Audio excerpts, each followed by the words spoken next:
Welcome to The Explainer. This is where we go way beyond the headlines and the scorelines to find out what's really going on.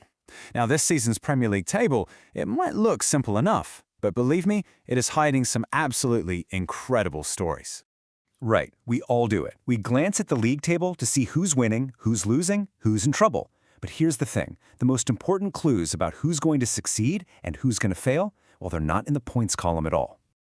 The real action, the real story, is buried in the numbers. So today, we're going to go treasure hunting in the stats. We're going to uncover 3 hidden narratives from this season that I promise will change the way you watch football from now on.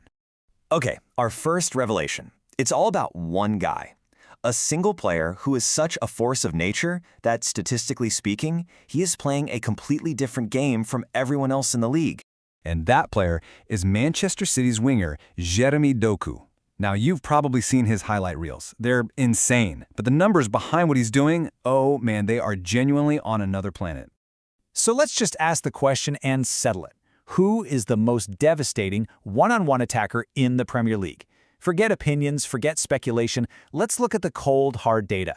First up, let's talk about progressive runs. Just think of this as any time a player grabs the ball and drives right at the heart of the defense, causing absolute chaos.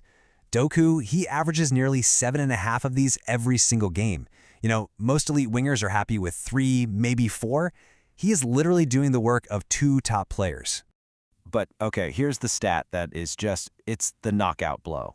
Dribbles. How many times does he try to beat a defender? Over 12. 12 times per 90 minutes. You just don't see numbers like that in the modern game. It's almost a throwback, a one-man wrecking crew. And this table just perfectly shows the absurdity of it. I mean, just look at that gap.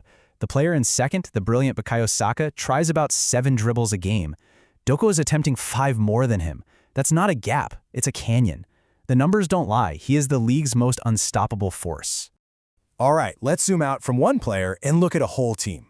Our second discovery is about a club whose entire identity is built on one simple principle: giving their opponents 0 time to breathe. And to see this, we need a stat called PPDA, passes per defensive action. Don't worry, it's super simple. Just think of it as the suffocation stat. It counts how many passes a team lets their opponent make before they try to win the ball back. So a really low number means crazy, relentless pressure. And at the very top of the charts, the most intense, relentless pressing team in the entire Premier League is Brighton. They only let their opponents make about 8.7 passes before they just swarm them. That is an elite, high-octane system, and it is the key to everything they do. And just to give you some perspective, look at the team at the bottom, Burnley. They allow over 13 passes before they really engage. That is a massive difference in philosophy. It tells you that playing against Brighton means you are never, ever going to be comfortable on the ball. Okay, for our third and final revelation, we're looking at a really strange but incredibly powerful pattern from one of the big title contenders. It's like a secret weapon they save for when the clock is ticking down. And we're talking about Arsenal. Now, on the surface, they're a great team. They score lots of goals. No surprise there. But when they score them, well, that tells a really fascinating story about their fitness, their tactics, and their mindsets. I mean, just look at this chart. It's one of the most lopsided things I have ever seen. They are a completely different animal after the halftime break. In the first half of games this season, Arsenal have scored 7 goals. Fine. But in the second half, that number doubles to 14. They are a second-half juggernaut. And if we zoom in even closer, the pattern just becomes impossible to ignore. Get this, a staggering 8 of their 14 second-half goals, which is more than they score in all first halves combined, have come in the final 15 minutes of matches. They are the undisputed kings of the late goal. Let's just put that as plainly as we can. They scored double the amount of goals after the break.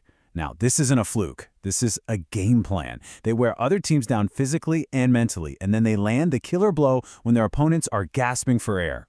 So, what do we got? We've got an unstoppable dribbler, a relentless pressing machine, and a team of late-game assassins. So what does this all mean for the rest of the season? Let's just quickly recap what we found.